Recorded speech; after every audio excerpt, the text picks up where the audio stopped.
Welcome everyone to Chicago Football Connection Podcast. I'm your host, Steve Letizia. Follow me on Twitter at CFC Bears, joined as always by my co-host, Luke O'Grady. Follow him on Twitter at Luke O'Grady. And we're going live. We love going live, in the off season, but we're talking Chicago Bears free agency. So we've traded and signed for 5 guys. There's a lot more free agents still available, so we're obviously going to talk about the guys we signed. We're going to talk about some maybe available free agents the Bears might be interested in, or at least what we hope the Bears are interested in.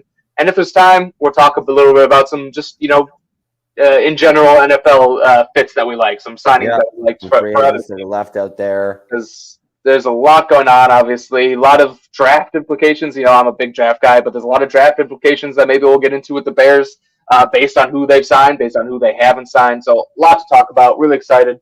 Luke, how are you feeling heading into day 3 of free agency? How are you feeling from a Bears perspective, NFL fan perspective, whatever you want to talk about? I feel fine, and I think that's probably an unpopular opinion as of right now. But, it's kind of been status quo for Ryan Poles from what we've seen and what we expected going into this free agency. He has never been a huge splash type guy. Probably the biggest contract he handed out was Terrell Edmunds, and even then that was at a position where top of the market contracts aren't that expensive. And more of the same to start this free agency. Some high upside, not that expensive contracts at some non-premium positions. So not very exciting. But it seems to me that Poles' MO seems to be spending more money on re-signing people if he can, rather than signing people that are new. And we saw that with Jalen Johnson. And I think, that might not be done. I think maybe someone like Tevin Jenkins could be saving some cap room to do something maybe there, or even if a trade becomes available later on in the season. You don't need to spend all that cap money right away. And the second and third waves of free agency, is where Poles has kind of been more active anyway. Yeah, no, for sure. I mean, he's done this. This is now year 3 of free agency with Ryan Poles, and nothing's changed. I thought maybe this year would be a little bit different. I understood kind of being, I don't want to say cheap, but conservative the first couple of years because we just had so many holes. You didn't want to overspend. You didn't want to give a big name guy the first year a 4-year contract, and for the first 2 years you're going to suck. Yeah. So that makes sense. I thought maybe this year could have been a little different for that, but it just seems like this is just who Ryan Poles is. He's not going to be making these huge splashes in free agency, which I'm fine with. We've seen Bears GMs do that in the past. We used to win March all the time, and then we would finish 7-9, and it would suck. So I'm fine with taking a little bit more of a conservative approach. Build up the team slowly. There's nothing saying we have to compete next year, or at least not compete for a Super Bowl. Yeah. I definitely think we'll compete, but let's build up the team slowly. Let's do it the right way. It's going to take more than just a few years to do that. And I think that's what Ryan Poles is getting at here. So I'm perfectly fine with it. Do I think he could be a little bit more aggressive, maybe to fill holes, even if you're signing guys on to 1-year deals, just to kind of fill spots because you have the cap space? Yeah, sure, I could see that more. But I'm fine with kind of the way he's approached it, and it's going to be the way he approaches it as long as he's GM of the Bears. So if he's GM next year, please, going into free agency next year, let's just remember this moment and the moment last year and 2 years ago, and just say, let's not get our hopes up. He's going to sign the tier 2 guys, the tier 3 guys, and we're going to build a roster that way. But we have made, that being said, we have made some moves. So let's talk about it. Let's start with the first one. It's before the legal tampering period even began. But the first signing was Kevin Byard, the safety for a long time Tennessee Titan, was traded to the Philadelphia Eagles last year for half the year, free agent this year. Or he was actually released from the Eagles, I should say. That's why they were able to sign him before him. But they signed him to a contract to kind of jump the market. Okay. Luke, how do you feel about Kevin Byard on the Bears? I feel very, very good about the contract with Kevin Byard. I would say so far through free agency. Through free agency, that's probably my favorite move that the Bears have done. We've said before that the safety is a bit of a tough position to show consistency at. And That's something that Kevin Byard has been, kind of the model of. He has, at a position where consistency is tough, he's always shown you a really, really high floor as a player. And I think what you would expect for him to do across from Brisker is kind of what he's best at. If you put Brisker more as a Swiss Army knife near the line of scrimmage, doing a lot more stuff, you can leave Kevin Byard in the middle of the field, and I still think that he's a valuable player, being that middle of the field safety. Yeah. No, I like the signing too. So I just pulled it up. So remember, so it was a 2-year deal with a reported $15 million. Interestingly, we have not seen like really the contract details broken down on that one yet. But it's 2 years, $15 million. We don't know how much is that guaranteed, anything like that. But I like the signing as well. I thought, jumping the market makes sense if you can get a guy in a good deal. And this is a former All-Pro safety. I know he's, kind of on the back end of his career right now, but you can get an All-Pro safety for about $7.5 million a year. That's a pretty good deal. I think he does a lot of things well. Like you said, you can in coverage, in coverage, you can leave him in the middle of the field. Maybe not as much as you did, in the past, but he still has that ability. I also think he's a much better tackler than what Eddie Jackson was. As much as I love Eddie Jackson, it's not his strength. Kevin Byard's going to be much more of a safety valve for them. I think that's exactly what they need. I like the signing a lot. I would have liked it a little bit more if we had another pass rusher, because I think he is. I don't want to say on the decline, because I think he's got a few more. I think he's got 2 more years in him probably, but he's not the same player. He's not the All-Pro. You're not getting an All-Pro. He's a former All-Pro. You're not getting an All-Pro player. He's not at that level anymore. I think another pass rusher, and maybe that comes in the draft, would really help him kind of on the back end there. It makes his job just a little bit easier. There are still some defensive ends and defensive tackles in free agency they could go out to increase their pass rush. I think that would be a long way to making Byard an even better signing. But I liked it. I thought it was pretty good. Yeah, I think you hit the nail on the head on that one. I think he's, it seems to me that that's kind of the type of signing where you might want to supplement that with a draft pick as well, where if it doesn't plan out, you have something, a young guy that maybe you feel good about putting in that position, and maybe that's like pick 75. Sure. But it's also a pick where, you could get lucky and get 2 more quality seasons out of them. A lot of people thought someone like a Richard Sherman was over the hill, or Deshaun Gibson was over the hill, and he left the Browns, and they had quality seasons left in them with some future teams. And I think that could happen with Byard. I thought he played fine down the stretch. He had a bad playoff game for the Eagles, but I thought he had like quality reps all over the place with the Eagles prior to that. So I think he'll be used well with the Bears, and he'll be put in a good position to succeed. And if Brisker ascends and Gordon ascends, and he's not required to be the best DB out there, I think he'll be fine. He's a good veteran presence to the room with the loss of Eddie Jackson. For sure. And he was in a tough situation. In Tennessee, the Titans defense wasn't very good, kind of surrounding him. So that's puts a lot of strain on a safety. And then he got traded to the Eagles, who are obviously a better team. But it's tough to kind of make that transition mid-year. You got to learn a whole new defense. You got to learn who, kind of the tendencies of the guys you're playing with. He now has a whole offseason with the Bears defense to kind of get into rhythm, get the playbook, all that stuff. And he's a better presence. So I do think he can kind of play a little bit better than he might have shown last year. Yep. Again, probably not the All-Pro you're getting, but you're going to get a solid safety at a very, very reasonable deal. So I really like that signing. Next guy, moving on. This was not a signing, but we're going to talk about it here. Mm-hmm. Ryan Bates, the trade with the Bills. So the Bears traded their 5th round pick this year to get Ryan Bates. Yep. Obviously, Ryan Poles attempted to sign him as a restricted free agent a few years ago, and the Bills matched their contract with him, and they weren't able to get him here. But Ryan Poles finally gets his guy and gets Ryan Bates for a 5th round pick. This was an interesting one because at the time I was like, we don't have that many picks. Like, I didn't like trading the 5th round pick, and I was like, well, he's not a starter. You traded for a 5th round pick for a backup, but thinking more about it, that trade allows you to do a lot of different things, because now you have a competent player either at center or guard. He can play both. So if you go into the season with him as the center, you have your guards. Or if you sign a big name free agent at center, or if you draft Jackson Powers Johnson or Zach Frazier or any of those guys, you can slide him in as the backup. So getting that depth for a 5th round pick, that's pretty good. The other thing it does is he's on a very reasonable contract. I mean, I don't know if the people listening or Luke if you've seen the guard and center Oh my contracts goodness, that are being man. handed out in free agency right now, holy shit, they're I, crazy. So I said in a tweet exactly that. It said the more interior offensive linemen I see signed, the better I feel about Ryan Bates. exactly. So that makes me feel a lot better going into it. And yeah, I just hope that he's not the de facto plan at center. That's it.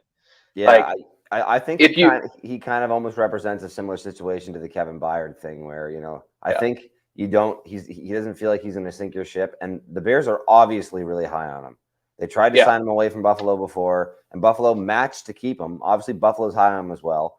He mhm, has like hundreds of snaps of starting experience on pretty much every position across the offensive line, and he never looked terrible. I think last year he was asked to play center, or no, last year I think he played left guard for the first time ever, and it was the first time he wasn't on like the right side of the line for his career, and he looked all right. But I think he offers like a world of experience. He's mhm. proven he can kind of hang when he needs to. The Bears are obviously really high on him, and the contracts that people have been getting, like you said, like Robert Hunt got $20 million a year. Like Yeah, and Robert Hunt's not good. sometimes we talk about the interior offensive line like it's a non-premium position, but like when you start in the last couple of years to realize that interior pass rush is almost just as valuable as edge rush, if interior pass rush value is going to go up, so are the people playing opposite them to stop them. So Yeah, for the Bears to get someone that if they have to start, they feel confident with at for $5 million a year, and if not, can play backup for almost every position across the offensive line. I love the move. I said as soon as it came out, I thought the move was awesome. Fifth round yeah, picks, are usually a crapshoot anyway. And there's been a lot of chatter that fifth round picks in this year's draft specifically, with the COVID year and NIL reaping its percussions, this draft may be one of the less deep drafts in a long time, and the talent kind of falls off in the later drafts. That could be what we're yeah. seeing with some of that.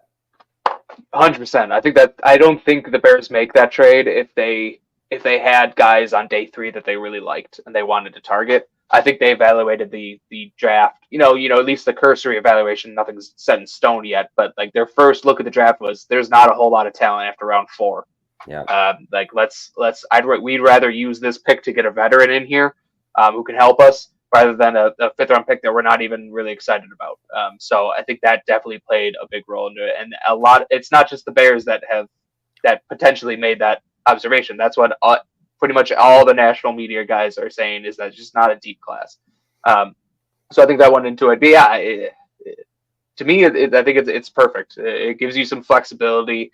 It gives you an insurance policy. Even if we do have a different starting center, like Tevin Jenkins missed time last year. Um, uh, I'm blanking on our right guard's name right now. Yeah. Me too. Nate Davis missed Nate some time Davis last missed year. time, So both obviously. those guys missed time. So you need to have a good backup there.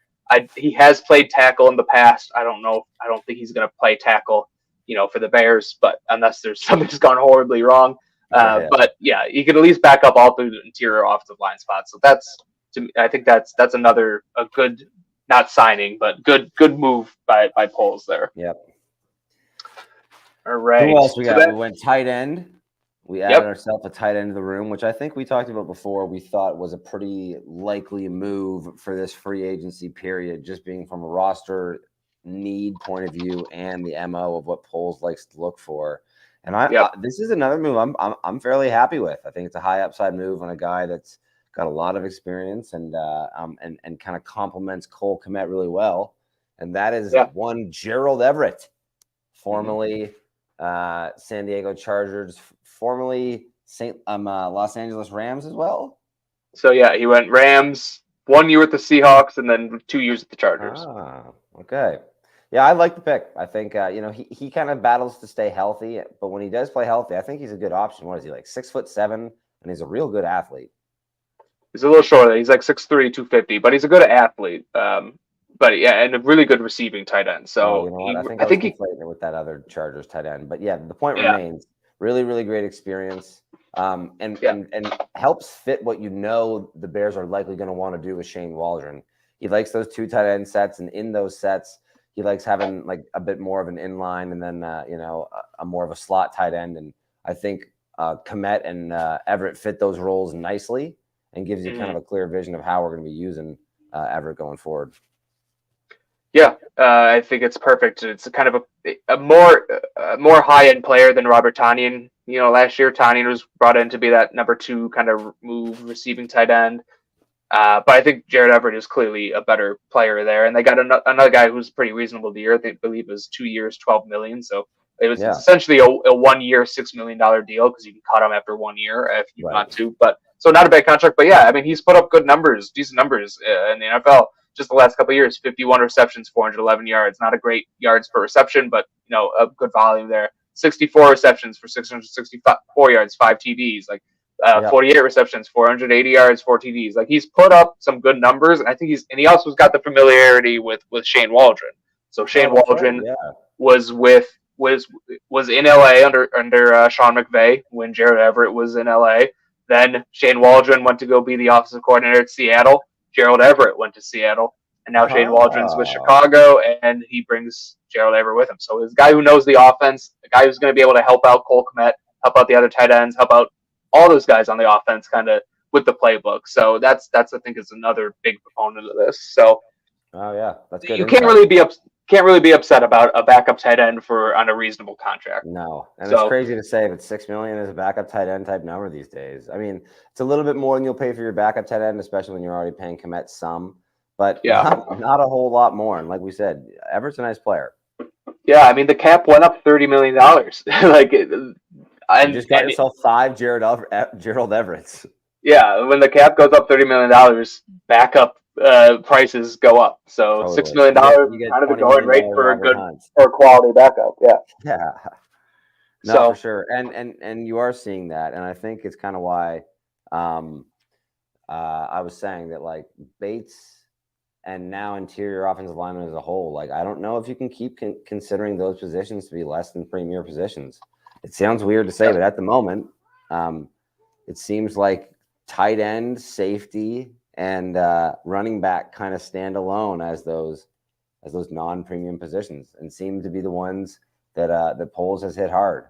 In fact, he actually double dipped. That's a good segue into the safety market with the second hiring Jonathan Owens, the former Packer. Jonathan Owens, you may recall, laid the whooping on Justin Fields. Pretty late hit that I don't even think got flagged. No, of course it didn't. Of course it didn't get flagged. That was that Week 17 matchup versus the Packers. Correct? That wasn't Week 1. No, I think it was 7. I might have been. I can't remember actually, but it was against the Packers. Yeah. Either way, we added him in there because we saw that went back to our guy. Yeah.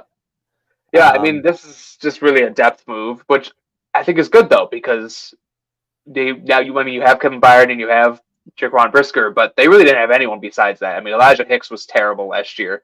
He's probably not going to be on the roster. You needed someone else, and at least Jonathan Owens has proven to be a good special teams player, and he's played almost 1,000 snaps each of the last 2 seasons, so he's got experience. He's not going to blow you away with what he does defensively, but at least he's got experience and he can play in a pinch. You're not signing him to be a starter. You sign him to be a backup, and they desperately needed a third safety. So now they really, I mean, I don't think this necessarily rules out drafting a safety in the draft if you get a guy that you really like that kind of falls to you. But it doesn't force you to like reach for a guy. And I think that's the whole point of free agency. I'll always say that the point of free agency is to fill holes in your roster, so you don't have to draft. You don't have to reach for a need in the draft. And the Bears still have some holes to fill to make that happen. But at least we can, safety and running back and tight end are 3 positions that you don't have to reach for a guy. Yeah, I think Poles has been good for that too. I think, as long as he's been the Bears GM, he's done a good job about filling holes in free agency and allowing himself to take who he thinks is the best person available. Now, I think the reason some fans become a little bit disenchanted with Poles is they'd prefer that we fill those holes with some shiny things, and maybe Poles prefers to fill someone that he thinks has some upside but knows probably won't sink the boat if they need them, and maybe take a couple of shots at it like we're doing here with safety. But just understands that your best players are almost always should come through the draft, and if they're not doing a good job drafting to those positions and developing to get their stars there, then they don't deserve to be there anyway. So I think the approach, while not not very, very, sexy, we'll say, is good. Yeah. I think it's you have to have patience in team building, and it's a bit Yeah. of a it can get annoying when you watch a bunch of good players go somewhere else. Yeah. Yeah. I mean, you said you were the first person I heard say this, and I think it makes so much sense. Just Poles' strategy is spend money on non-premium positions and then draft premium positions, and that is clearly what his strategy is. Last year we spent our money on off-ball linebackers. No one really expected that. This year we spent money on safety and running back. No one really expected that. But it kind of makes sense because those are the positions that even the top end of the market really isn't that expensive. Yeah. And then you can draft those guys at quarterback, at edge, at wide receiver, and that's such a great deal for them because you have 4 or 5 years, depending on where they're drafted, of a guy at a premium position making absolutely nothing, and that's a huge competitive advantage. So that's definitely something that is clearly a Poles strategy. Yeah, and I think yeah, it is. Yeah, that is a sick hat. Oh yeah, it's the it's the National Lampoon too. Yeah, it's, Christmas Vacation. Yeah, yeah, that's a good one. I think an underrated aspect of it too that it kind of speaks to the way that smart teams go about team building is Poles will approach attack non-premium positions because from a roster building perspective, it's better to have talent at the premium positions that are on rookie contracts, but also because they're non-premium positions, like closer to what you would consider a blue chip prospect or really talented prospects, reach free agency at those positions more often. So Poles is going to say, "Yo, we'll pay for them because they are a sure thing." And for example, Bobby Wagner was still probably the best linebacker in football when the Seahawks let him go to the Rams, and then a year later said, "No, we want you back," and still paid for him. But it's like sometimes and tight ends can hit free agency that are good, and yeah, that's a good point. You don't see awesome receivers or awesome edge rushers hit free agency. No, they get tagged or they get traded before, which we've seen a couple of guys, a couple of wide receivers and edge players get traded this offseason. That's such a good point. Like the good players make it to free agency at the linebacker, safety, running back. Those wide receivers don't, and edge players they just don't. And it's like if an edge player does make it to free agency, you kind of do need to proceed with caution. It's like as much as I would have loved the Bears to have signed Bryce Huff, and it could just be that the Jets are terrible, but it's like, Bryce Huff has proven he's one of the best pass rushers on a snap-by-snap basis for the last couple of years. He's a homegrown talent in the Jets, and the Jets let him walk. Like there has to be more to that story than you'd think. They can't be that dumb. Everybody that has Twitter knows that Bryce Huff can rush the passer. Right. Yeah, I think with Huff, it's just he's never really been a full-time player. So are you getting a situational pass rusher, or are you getting a full-time player? Either way, he's going to get off the quarterback, but you're based on how you view him, your value could be wildly different. Yeah. There are probably some teams who valued him at just a couple $1 million, because they thought of him as a situational pass rusher. And then who ended up signing him? Can't remember now. The Eagles, right? The Eagles probably viewed him as either a full-time player, or I know Eagles love to kind of rotate their guys, so probably worked pretty well for them. And Bryce Huff's also just a good example of there will be contracts every year, without fail, where you go, if I was the Bears, I would have just done that. We have the money, and it's Bryce Huff's a guy that I think would be willing to take the risk on. But by the same merit, it's you see every year, it's these are the biggest contracts handed out to edge defenders signed in the last 10 years. And it's just a wasteland of average edge defenders. Yeah. Wow. Okay. It's same with receivers. It's I was just going to say, those players are going to win you games. And if that's the case, they're not making the free agency. If you're we've seen a good trend of going and trading as your final piece of the puzzle for receivers and for edge rushers. You almost never say someone traded for a linebacker and it was that was the final piece of the puzzle. Yeah, exactly. All right, one last guy to get to. Oh yeah, who else we missed? We got DeAndre Swift, the guy they spent the most money on. So we got to make sure we talk about him. So the last guy that they signed or traded for, acquired, I should say, DeAndre Swift, the running back previously of the Eagles, before that in Detroit. So they gave him as a 3-year, $24 million deal. So about Yep. $8 million a year, 2 years guaranteed.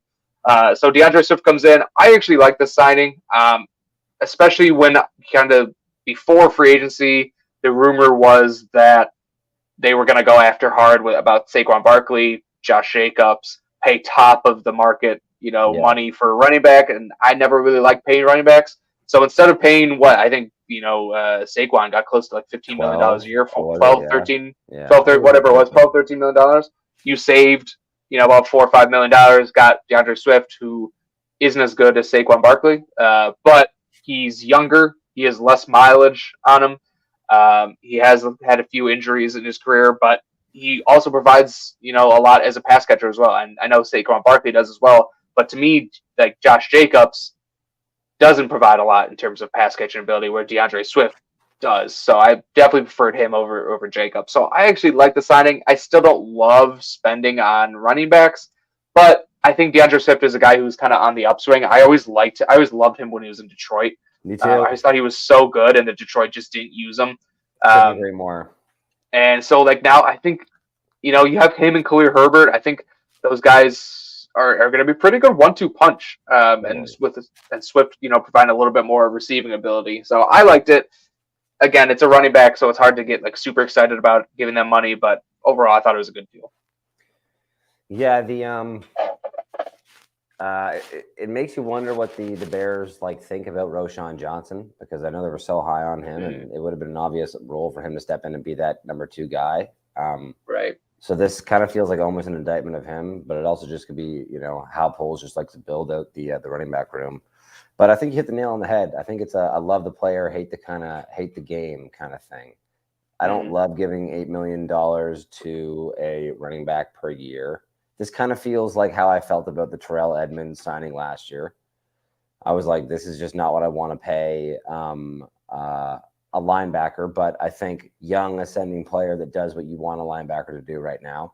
I think the same thing with DeAndre Swift. He's always been good where he's played. I think he can come in and be that third down back where I'm not sure that Khalil Herbert can. And $8 million is, like I said, more than I'd like to pay a running back, but it's to some extent, it is a drop in the bucket. It's really, really not that much. Yeah. Like you said, Saquon Barkley got 150% of that, and I think I would take Saquon. I think I would take DeAndre Swift over Saquon Barkley as it stands. Right. I think Barkley and Swift are both a little injury prone, but Saquon maybe a little bit more seriously. Yeah. And Swift's a lot younger, so I think Swift has some good football ahead of him. Yeah, that's the thing. I think with Swift, you're paying for future production. With Barkley, you're paying a little bit for past production, which I don't like doing. But at least brings up a good point. Going to need a good running back if JF1 is gone, because if he provide a lot of rushing yards. Whether Justin Fields is the quarterback next year or Caleb Williams is the quarterback next year, we don't need. No matter which direction they go, a good running game is going to help that player take his game to the next level. So no matter which direction they go, I think it's a good thing to get a solid running game in place, which is going to help whoever the quarterback is. So I think we've kind of, there's not much more to say, but I do really like Swift. I think, again, he's a player on the rise, and those are the kind of guys I like paying. Only 20 years old, so just turned 25 recently. So a lot left in the tank there. 25, which is basically 28 in running back years, but to be honest, he's probably hitting his stride, which we like. Right, and you only give him a 3-year deal, so really a 2-year deal because of guarantees and everything. So he can be gone when he's 27, and you can let someone else pay him at that point. Yeah. So I like getting these 2 years of DeAndre Swift's career. If he's able to turn around and be the running back, I think a lot of people thought he was going to be coming out. This would be a weird kind of kickstart that. It's a classic Poles move. There's upside, very low downside. You kind of know what you're getting with Swift at the moment, and didn't have to shell out a whole lot of cash for it. So a running back, 2 safeties, a tight end. That's kind of what we've got so far. What do you think the Bears, if anything, still do here in the coming days? I know you said you'd like them to address edge at least some point. Any ideas who you think you want them to target that's left? Yeah, let me pull up the edge defenders. I do think, a lot of the big name guys are gone, but there are still guys there that you could bring in to help your pass rush. And I do think that would go a long way because again, like right now, just talking about who we have. Obviously, you have Montez Sweat. So that's you got one guy locked down. But besides that, you got DeMarcus Walker, who is good. I like DeMarcus Walker. I don't like him I don't love him as your second edge rusher. I like him more as a edge 3 and a guy who can kick inside. But so I would like to see someone brought in. At least, at the very least, someone who can compete with DeMarcus Walker. And maybe DeMarcus Walker wins that camp battle, and then that other guy is rusher 3. But someone who can just give you a good rotation. Some guys who are left, I know they're meeting with. Oh man, I just saw him on this list. DJ Wanham from the Vikings pass rusher. So they're meeting with him on Thursday. So that's someone they might bring in. Mike Dana from the Chiefs is a guy I've always really liked, even coming out of college. He was from Michigan. I liked him. Carl Lawson's still available. He has some injury concerns, but so maybe he's lost that juice that made him good. But he's someone you could at least bring in maybe on a flyer. Jadeveon Clowney's still out there. Chase Young is still out there. Those two guys, if you want a guy who has a little bit more upside, those are probably the plays you would go with. But there's Darrell Taylor from the Seahawks. Obviously, it's Shane Waldron was on the opposite side of the ball, but I'm sure he's familiar with Darrell Taylor. I really like that as an option. I actually just saw his name now, and now I see him, I really like that. I kind of hope they bring in. I hope they bring in Darrell Taylor because I think he's a guy who is on the rise and can make some plays. So there are definitely some options there, and I think that's something that I'd really like to see them address because I don't. Right now, you're looking at you almost have to go with an edge player at 9, and I don't like that. Bring someone in and see what you can do. But curious your thoughts. Do you see them going after edge or a different position? What are you thinking?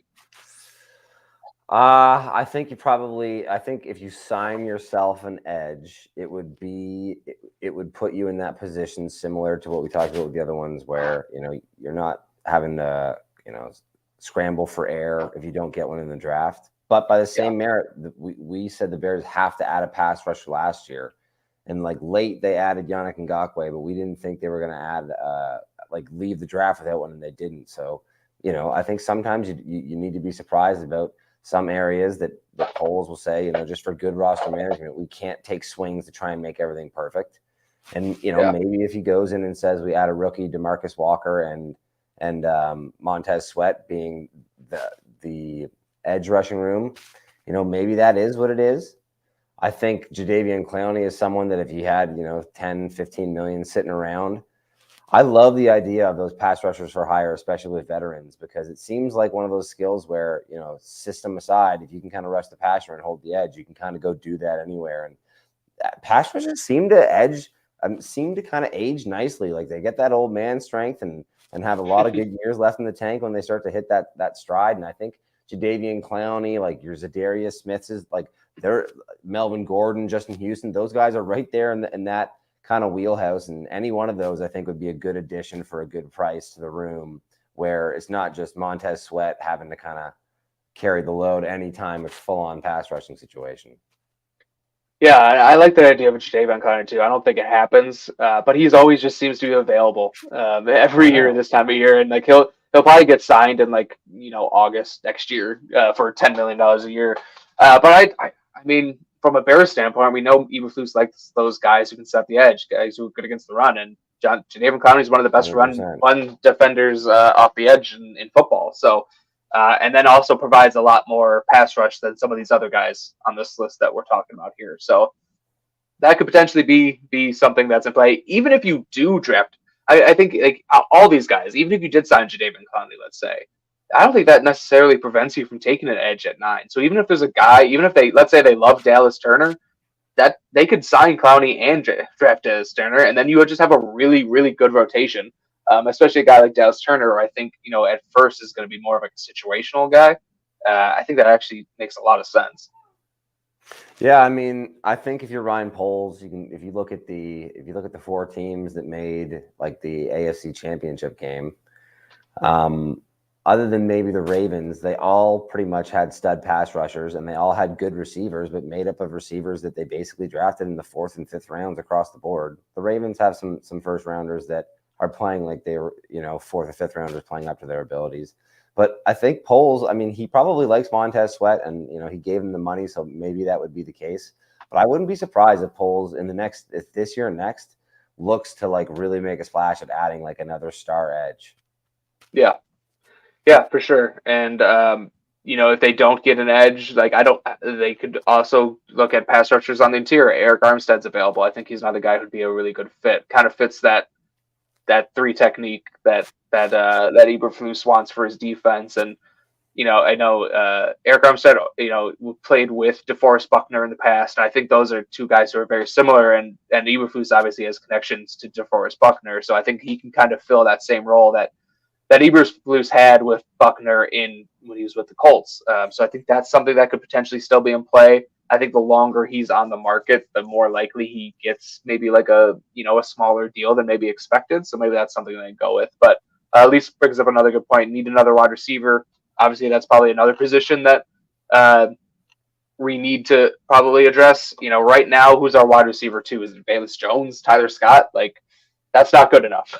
We need a wide receiver. We need multiple wide receivers at this point, and it is a very good wide receiver draft class. But you don't want to pigeonhole yourself at pick 9 and say we need to draft a wide receiver, because if Odunze and Neighbors and MHJ are gone, then you're reaching for the 4th best wide receiver at 9, and that's not a good look. So you need probably to sign one guy and then draft one guy as well. So there are still actually a lot of names out there for wide receiver. I don't know if they're going to be interested in all of them, but just to name a few: Marquise Hollywood Brown still out there. I think Calvin Ridley's technically still out there. He might have signed. I might be looking at an old list. I think he might have signed. But Tyler Boyd, Curtis Samuel. Where Ridley signed? I thought maybe if he didn't sign with someone, he was. I think it was reported that he's going back to the Jaguars, but I don't know if that's official yet. But he's out there too. If that's not official yet, KJ Osborne, Josh Reynolds. Josh Reynolds was in Los Angeles with Shane Waldron when he was working under McVay, so you got that connection there. Maybe that's an option. But there's a lot of good wide receiver options still available in free agency. Chase Claypool is on this list for some reason. Maybe they want to run that back. I don't know. Byron Pringle too. Man, just a bunch of studs. Former Bear. But yeah, no, Marquez Valdez-Scantling if they want a guy who could just run deep. A lot of different options at wide receiver because it's such a good wide receiver draft class. I think a lot of these wide receivers in free agency are kind of falling behind, or they're just not as valued as maybe they should be. So maybe you can get a good deal on a guy. Yeah, I would imagine honestly that wide receiver is right now in Poles' mind the next biggest thing you need to address in the team. He in the past, he's gone into the season with subpar wide receiver groups. 2 years ago, Mooney was our wide receiver 1 going into the year. Yeah. But I think he's probably learned his lesson there, especially as it comes to trying to give your rookie or QB a chance to succeed as early as possible. So at least you leave yourself no doubt about what you know about your QB. I wouldn't be surprised if that number 9 pick, or whatever comes with a trade back, if that's how the Bears address receiver in a big way, or if it's some of the money they have left, if they could do something maybe aggressive and do something for a T. Higgins. I'm not saying that there's any smoke to that, but that's the kind of move I wouldn't be surprised if they kind of make. I think the Bears probably do want to hit wide receiver hard. They added another tight end that I think is good. They added a running back that I think is good. I think they'll probably try and add a wide receiver that they really trust to give likely Caleb Williams everything that he needs, as he comes into the NFL to succeed. Yeah, I mean, no matter what, whether what they do, if it's Justin Fields, if it's Caleb Williams, you can't go into the season with Tyler Scott and Velus Jones as your wide receiver 2. So you got to upgrade there. We've talked about Tyler Boyd, as we see there in the comments. We talked about Tyler Boyd a lot. Obviously, I think that's a great choice. That's a great value pick. I really think O'Dunes will be there at 9. Yeah. I mean, O'Dunes has really grown on me in the last couple of weeks. Man, he's fun to watch. Yeah. I think, not to get too drafty, because we love the draft on this podcast, obviously, and we talk about it a lot. But if we're talking about Odunze being there at 9, the Falcons obviously signed Darnell Mooney, so good for Mooney to get that money. I hope he succeeds there. But they signed him. They have Drake London. They have Kyle Pitts. They have Bijan Robinson, all competing with targets there. I think that was a team that was mocked a wide receiver a lot that you're going to start seeing not mocked a wide receiver. and you're seeing those quarterbacks creep up the board. So whether it's Odunze or if it's Neighbors, I don't know. They could but be a team that lets that if someone's looking for a quarterback, they could come up now too because of it. I mean, they got their quarterback too, which I think yeah, Atlanta is going to be a fucking fun team next year, man. they were a team that was a QB away. And, you know, Kirk Cousins, say what you want about him, he's far superior to Desmond Ritter. So, I mean, 100%. they got to be the favorite to win that division easily. I think actually, someone was telling me recently that they're still betting pretty low, but they shouldn't be. But you know, they added a lot more adults in the room, I think, and their head coaching and their coaching staff, and they added Kirk. I think that was probably, you know, Bears talk aside, I think that was my favorite. My favorite free agent move. I love that for the Falcons. That's so much fun. Yeah, no, that will be fun. But yeah, they got. I mean, I might place a bet on them to win the NFC South. Like, seriously, if they're not favored, like, definitely take that. But yeah, I think like we were saying, you know, Darnell Mooney's gone, so we need to add something there if we're trying to just staying away from draft talk. Tyler Boyd is good. Yeah. Josh Reynolds is a free agent that has kind of always been a good third wide receiver and, like, you know, lower end wide receiver 2 everywhere he's been. And I think he's another one like your Kevin Byard or like your Ryan Bates, where if you sign Josh Reynolds and you draft a rookie and you end up where Josh Reynolds has to be your wide receiver 2, and then your rookie and Tyler Scott are fighting for your wide receiver 3, it's not the end of the world. But you can sign a Josh Reynolds and then draft a wide receiver at 9, and then you have a wide receiver group that you really love. Yeah. Just seeing a report that's coming on Twitter right now. It says, seems like the biggest competition for Hollywood Brown may come from the Chiefs and from the Bears. So maybe a name. I don't know how reliable this person is. I've never heard of him before. But so this could be complete bullshit. But I think that makes sense. Like, Hollywood Brown, I think, would be great. That gives you some speed to the team. Like, totally. And then again, I don't think that prevents you from drafting a wide receiver at 9. So let's say you get O'Dunes and you have Hollywood Brown and you have DJ Moore. Like, damn, that's a pretty good wide receiver room right there. And then with Kmet and Gerald Everett, like, that's a legit offense. So, like, I don't know if they're going to do that, but that would be something that would really kind of change this offense. Yeah, I think a move like Marquise Brown makes it that, you know, Marquise Brown makes it so you really don't need to go out and draft a receiver at all. If Tyler Scott and or at least not at any major point, you could go and take one in the 4th or 5th round if you find some value. But Marquise Brown would be that one kind of level up from someone like a Tyler Boyd or a Josh Reynolds. He'd be absolutely coming in and slotting in as your wide receiver 2, no doubt. Yeah, I mean, if you just look at, like, where the draft is strong, it's wide receiver, offensive tackle, center, I think cornerback, but that doesn't really matter. Bears. But just talking about Bears needs, like offensive tackle, I think they could still draft an offensive tackle, a wide receiver, an edge player. I think the edge class is at least maybe not deep, but at least it's top heavy. There's 4 or 5 guys at the top of the draft who are pretty good, and center is the other one. So there's a lot of different avenues to go this way, and especially at wide receiver, just kind of sticking with the wide receivers, like, you got to draft 2 of them. Like, who cares? Like, it's such a good class. Like, just draft 2, and assuming you don't bring in a guy like Hollywood Brown. I think if you bring in Hollywood Brown, then maybe you're just looking at 1. But it's just such a good year. If you get Hollywood Brown, it'd be interesting to see what the contract is. But Hollywood Brown to me seems like you're kind of kicking your. Like, if you draft an O'Dunes or a Neighbors, you're kind of hoping that in 1 or 2 years they'll be your wide receiver 1 when it's time to let DJ Moore go. If you take a Hollywood Brown now, you're kind of hoping that for the majority of the time that he's with the Bears, DJ Moore is going to be that one, and you'll probably address it once he leaves. Yeah, I also wonder if some of these wide receivers would be interested in potentially taking a 1-year deal. And then hitting free agency again next year when the wide receiver draft class isn't as good, because we've seen it with, like, the linebackers and the safeties this year, like these, and the guards, like these big contracts because the draft class is just not there, and those guys are getting big contracts. So maybe a wide receiver like Hollywood Brown would be willing to take a 1-year deal, and and then the Bears can use him for 1 year and then let him walk, get a comp pick. Like, I think that's something that maybe some of these wide receivers, and I think that would make a lot of sense for the Bears because then, I don't think they're going to let DJ Moore go. I think that they're going to probably sign him to an extension next offseason. So a 1-year deal for one of those guys might make some sense. Yep. Yeah, I like that. And if that's the I case, don't know. then you That's probably just should speculation. have. Yeah, if that's the case, you probably should have some sort of plan in the draft to fill that hole with some homegrown talent afterwards. Because, like you said, Yeah. you can't always be paying $20 million every time you want a receiver. Yeah. Yeah. Exactly.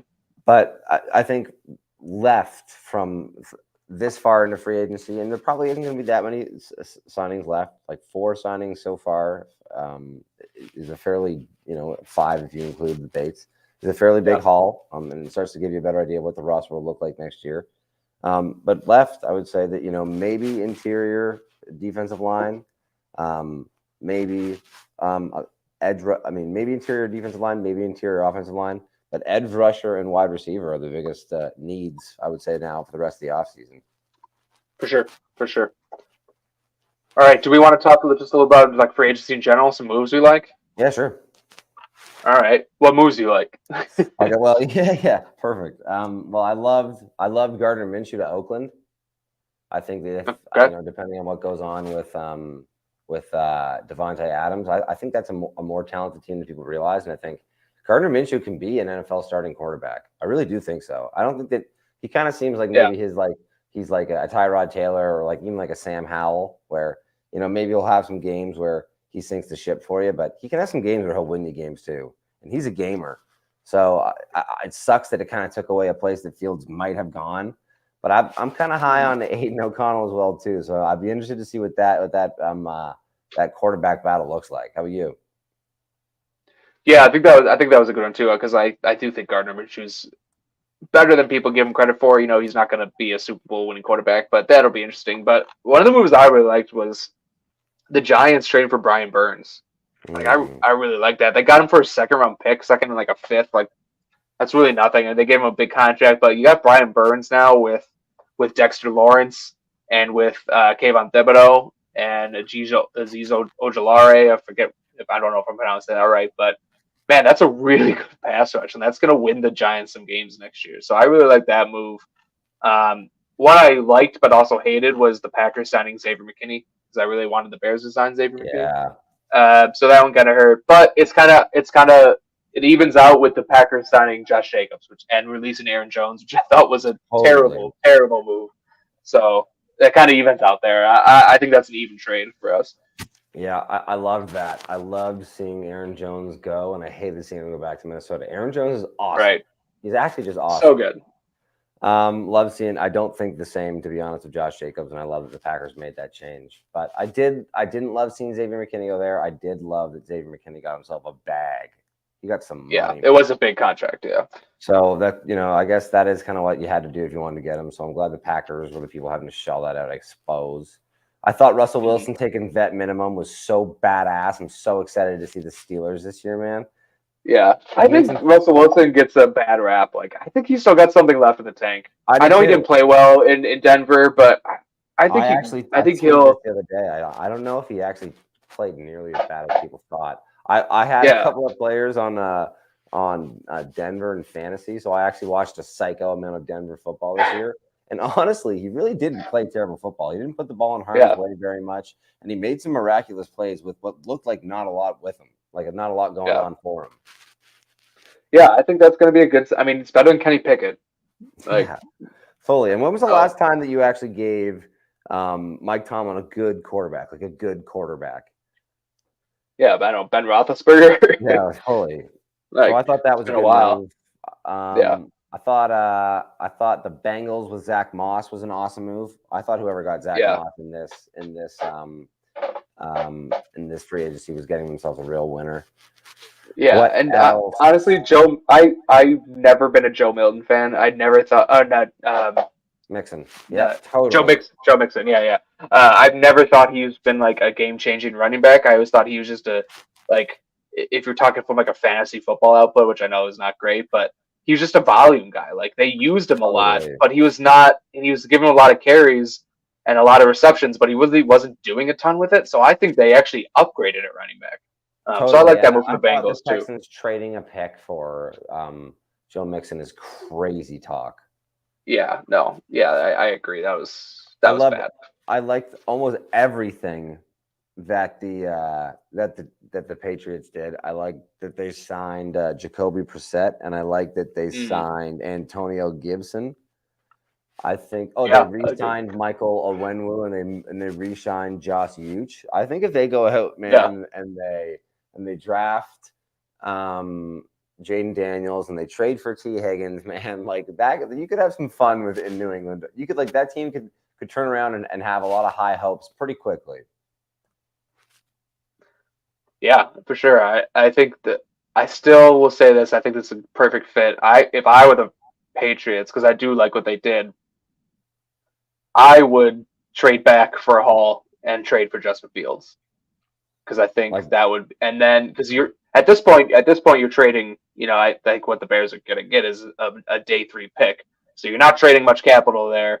You have a year to see what he has, and then you'll have either ammo to move up for the top quarterback. Because I mean, it's a different situation with the Bears because the Bears have the chats at the top quarterback. The Patriots are looking at the third best quarterback in this draft. Like yeah, I would trade back, get the Hall, take a chance on Fields, and then if it doesn't work out, trade up for or you might just have the first overall pick next year, yeah, and I totally get get the what you top mean. guy next year. So I don't know if that's going to happen, but I think that makes so much sense from the Patriots standpoint. But It would we'll be see. similar to what the like slightly similar to what the Lions did with Goff. Like, I'll take the rookie Yeah, quarterback off your hands, see if maybe we can do something with him. With all the expectation right, being that someday we're going to draft our guy when the opportunity strikes. I kind of thought they were going to right, do so when they had the chance with Anthony Richardson in the draft, but he never made it to them. So I think they kind of almost like got forced to yeah, get stuck with Goff again, and they're probably having to have those conversations in house about if they think they can do it with Goff or if they have to upgrade. But I totally sure, agree. Like I think that'd be pretty fun for New England. Man, low-key yeah, is probably a pretty fun offseason in New England. There's a lot of stuff that they could be doing. yeah, Any yeah, other moves you for liked? sure. Off the top of my head, I don't think I can think of it. Those are kind of the ones that I liked. But I mean, yeah, Ravens and Chiefs re-signed their studs in the D line. Raiders added yep, Wilkins, which was cool. dude, they gave him so much money. Like it's crazy. I Yeah, mean, that's gonna be. I mean, that just seems like a typical Raiders like signing though. Because I was not a big. I thought Christian Wilkins was being a little bit overrated. I liked him, but I don't think he was yeah, like as good as everyone made him out. And then they gave him $27.5 million, whatever it was. Like totally. that's crazy. But him and Max Crosby, I think, are gonna do well. So if you're talking from like a free agent signing standpoint, like I don't love the contract, but the player and the fit I think Yeah, worked really well. So they gave him too much money, but it's still going to yeah, be a good play in the long run. Oh, in yeah. the The short term, I guess in the short term. I think I think Ravens acting as quickly as they did with Matabuke, and him getting 25 million. At the time, I was like, man, these Ravens are crazy.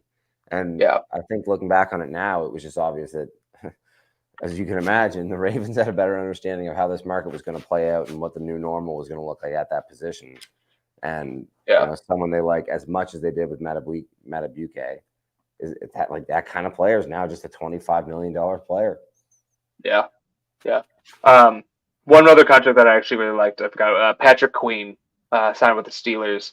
So Interesting. he's the linebacker with the Ravens. He actually had a really good year last year. Like he's a former first round pick. Kind of took a few years to get going. Like definitely had some rough years early on, but then was a second team All Pro this past year. I think having Roquan Smith next to him helped. But the Steelers signed him to a very reasonable contract, especially in today's market, and they got a guy who I think is on the rise, and that's the guy. Those are the guys that you want to get in free agency, guys that are kind of coming into their own at the end of their rookie deal, and hopefully you get the kind of get them while they're going into their prime rather than leaving it. So I think that was Yeah. a really good signing by the Steelers. 100%. And those are like those that is like that's just what those upside signings are, man. It's like Yeah, sometimes you sign your Justin Joneses and you find out that he's just Justin Jones, and then sometimes you sign right. your Andrew Billings, and 8 games in you realize you kind of have something there, and you sign him to an Yeah, extension, and you just take right. those risks. You're never going to hit on all of them. That's kind of what free agency is. I think knowing Yeah, that is why I'm fine with Poles doing the stuff that he did. Like, listen, you can go and pay $25 million to go and get the edge rusher you think is the guy, but it doesn't work out nearly as much as you think it is. You know, there were people banging the table for the Bears to sign Marcus Davenport last year, and he just signed a 1-year, $6 million contract with the Lions, and no one heard about it because he had a terrible year. Right, exactly. You're way better about growing people in-house that you know can play your system, and it's sometimes not as, like I said, sexy, but I don't mind the Bears slow playing it. I think the signings today were filled out the holes that we kind of thought they had in the roster nicely, fit Poles' MO, and kind of leaves you in a position where that number 9 pick in the draft is starting to be really, really interesting. Yep. I think that's starting to become the real big crux of how the Bears offseason is going to play out. Do you sit there and take yourself a chance at a blue chip player, or do you sit back, as Poles likes to do, and say, maybe we're still not nearly as close as people think? We'd like to see what we have in Caleb Williams and add some picks. Who knows? Yeah, we'll see. They're definitely not done. We could say that for sure. So they'll be making some more signings over the next week or so. We're starting to get into that second and third wave. So this is where Poles is going to hopefully shine. So we'll be back next week. That's kind of the only. Yeah, there's definitely money left. The only thing worth talking about is, with the amount of money left, there is a big name, big signing player hole left on this roster. Now, I think it's more than likely going to be an extension rather than a signing. That just tends to be the MO. And the only person that really looks to make sense for is Tevin Jenkins. I don't know if that's, if not, then maybe Poles does kind of spring and do something like a Hollywood Brown, or do something like, an edge rusher if you wanted to take $15 million at Jadeveon Clowney. But there probably will be at least one more big move that you see, Adam Schefter and Ian Rappaport tweeting about for the Bears signing someone. Yeah, for sure. I think there will be. It's not going to be a top end, but big in terms of over $10 million a year kind of deal. So yeah, I don't know who that's going to be, but we'll be back next week to kind of break that down when it does happen. So, unless anything else you want to add? Do you think we're kind of good? I think we're pretty good. The only thing that I had this thought today was, it feels like the age of the visit is over. When free agents would go on these tours and go everywhere, and they would do meet with all these people and decide. Feels like it's you make a phone call, you know what you're doing, it's all about a number. It's not exactly about if you're going to be a good fit with the team. The age of the visit, right? Yeah, it's done. I mean, it's only for the second and third tier guys now who are kind of trying to get the best deal they can. But the top of the market guys, they just get signed right away. I think part of the the legal tampering period kind of because they've been talking for a while and then now. Illegal tampering period. And then exactly. September. Yeah, right. So, but yeah, no, that is interesting. But no, that was good. I think it was a boring and a fine first couple of days for free agency for the Bears. Yep. And again, everyone, just remember they're not done. Well, this team will look very different in a few months. So just stay a little patient and don't try not to kill each other on Twitter over the next couple of weeks. And remember, we're all Bears fans. We all just want the Bears to win. We added Khalil Mack 5 or 6 days before the regular season, right? Rosters can change pretty quickly. Exactly. All right. Well, we'll be back next week when the Bears, talk probably more free agency, just kind of different signings, and probably leading up into the draft as well. So make sure to tune in, subscribe, share, leave a comment, leave a rating, all that stuff. And we'll talk to everyone next week. Bear down. Bear down.